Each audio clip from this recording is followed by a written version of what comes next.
kena bala yang pertama dihapusin dosa yang telah lalu yang kita nggak tahu kalau dibalas di akhirat kayak gimana kita nggak tahu. Yang kedua, kena bala dihapus dosa yang baru kita kerjakan. Yang ketiga, Allah angkat derajat kita. Udah nggak ada ruginya.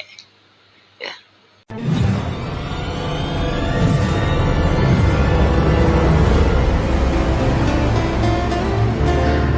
Maka disimpulkan sama ulama dengan satu kalimat, al-madad ala qadril masyad. Pemberian anugerah yang Allah kasih tergantung cara pandang kita. Ya. Intinya itu. Bagaimana kita memandang apa yang ditakdirkan Allah. Ya. Bahkan kemarin yang saya ceritakan ya, ketika kita terkena bala, summa bala. Habis rapi cantengan korengan, habis korengan bisulan. Habis bisulan ya kolesterol naik. Pokoknya bala ya. Gak pernah berhenti. Kalau cara pandang kita salah, kita anggap ini, oh ini Allah zalim sama kita, Allah jahat sama kita. Tapi kalau cara pandang kita benar, sebagaimana Imam Syekh Abdul Wahab Asy'arani dalam kitabnya, beliau mengatakan di antara nikmat yang terbesar yang diberikan Allah kepada saya adalah saya diberikan runtutan dan bala yang tidak berhenti-henti. Di antara nikmat terbesar Allah. Bagaimana bisa orang yang kena bala berturut-turut mengatakan itu nikmat yang besar? Beliau katakan yang namanya bala yang nomor satu itu bala pasti baik ya. Bisa jadi dia menghapus dosa kita yang telah lalu. Makanya kita kalau dapat musibah, nah itu dah ya, ingat-ingat dah dulu masa dulu ngapain. Berapa banyak harim yang udah kita tipu tuh, Masya Allah.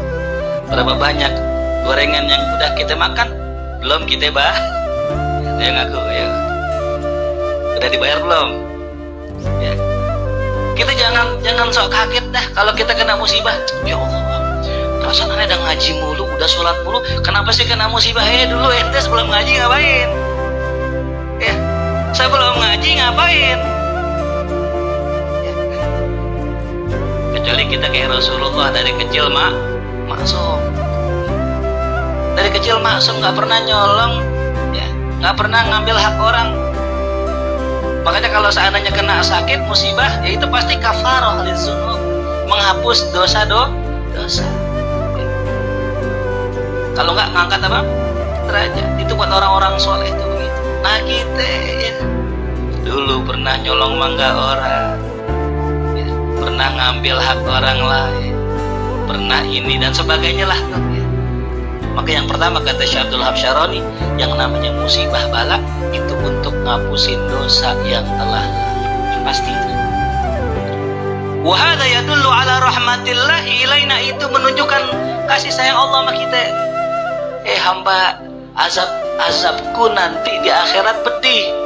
Sekarang aja dahannya azab. Kev gimana? Kira-kira milih di akhirat apa di dunia? Kalau bisa jangan dua-duanya tuh. Tapi kan kudu apa? Kudu milih. Yang kedua, yang namanya bala musibah adalah kafaratan lidzunub, menghapus dosa yang baru banget kita kerjain. Ya.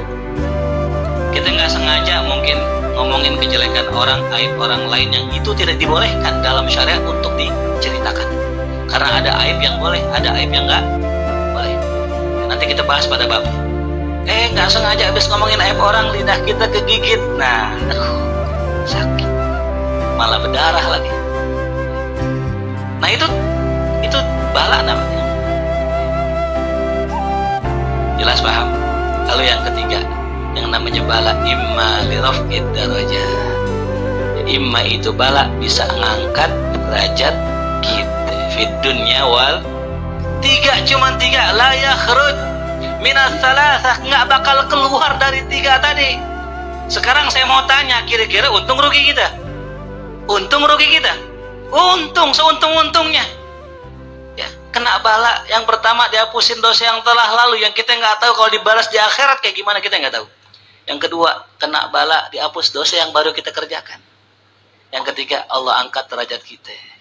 Udah nggak ada ruginya.